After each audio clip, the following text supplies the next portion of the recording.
Madeleine avant l'aube de Sandrine Colette. Lu par Clément Bresson. Nous, là-dedans, au bout des terres les plus lointaines, nous sommes immuables, telles les forêts anciennes qui nous entourent. Nous pourrions être les personnages des histoires que les conteurs colportent depuis toujours. À une différence près, ici, les histoires ne finissent pas bien.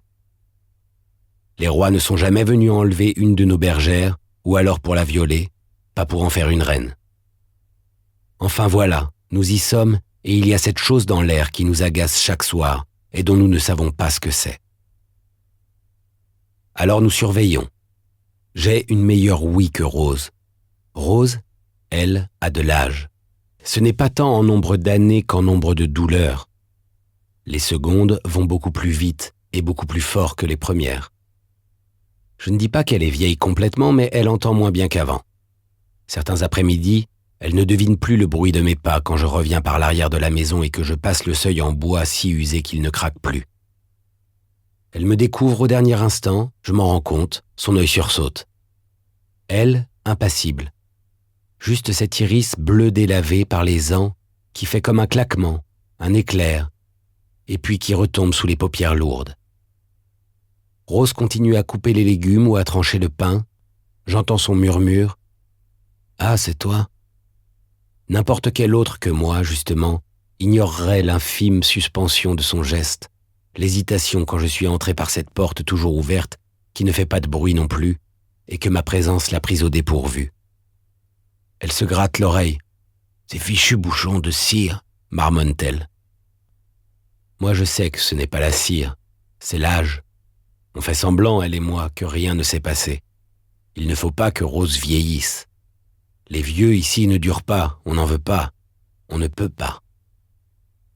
Rose vit seule dans sa petite maison.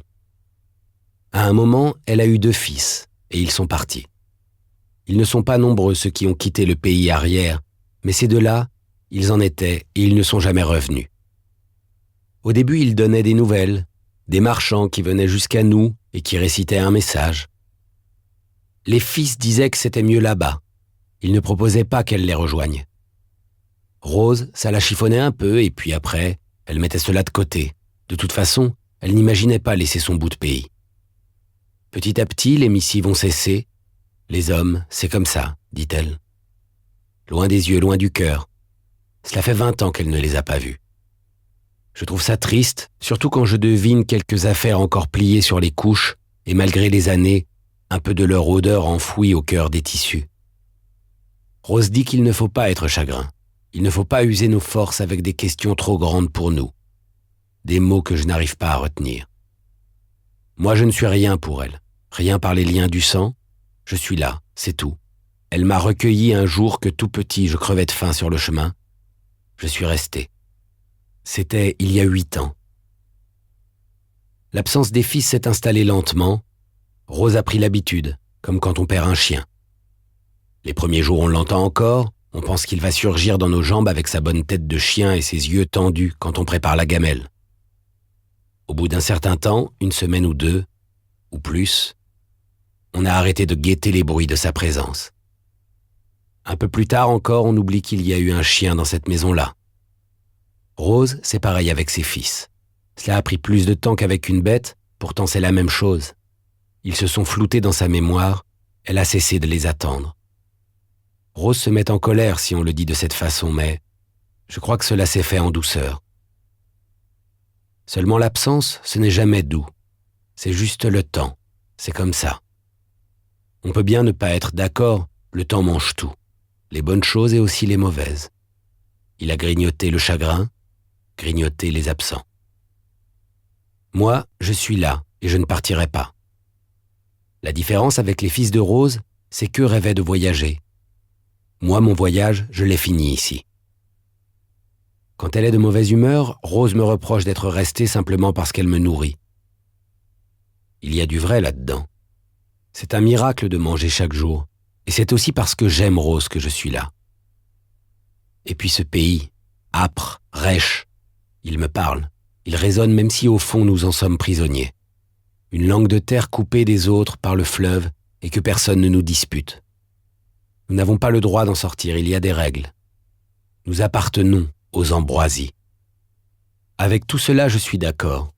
C'est notre monde et il est sauvage, jusqu'à la lueur dans les yeux des enfants quand c'est le jour du pain et que l'odeur affolante de la mie cuite flotte au-dessus du village.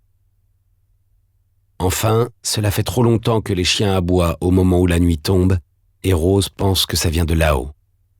Chez Eugène ou chez Léon, elle ne sait pas. Les fermes sont trop proches l'une de l'autre. Ce ne sont pas des aboiements méchants. On les connaît, les chiens. Plutôt comme si quelque chose fouinait vers eux et que ça les excite. On n'entend pas le rauquement des fonds de gorge quand il y a un vrai problème et que les dos se hérissent. Mais Rose, ça lui fait froncer les sourcils. Elle me regarde et elle me dit brusquement, étonnée, « Curieux comme tu es, tu n'es pas allé fureter là-bas. » Je tourne la tête de l'autre côté, ça veut dire non.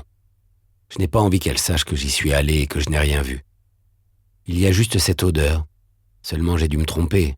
Les odeurs sont mélangées dans la grange. Humain, animal, et puis le foin et la terre. Il sera toujours temps parce que je devinerai forcément ce qui se promène dans nos nuits. On ne peut pas laisser les choses arriver sans être certain de ce que c'est et s'il y a une menace. La seule sensation que j'ai pour l'instant est contradictoire. Ce n'est pas dangereux, mais il y a du danger. C'est inoffensif, sans quoi les aboiements des chiens seraient pleins de rage et d'alarme. Si on s'en tenait à cela, ce serait par paresse, et nous ne sommes pas paresseux. Je l'ai dit, nous sommes vigilants. Alors là-haut, il y a quelque chose et je vais le trouver.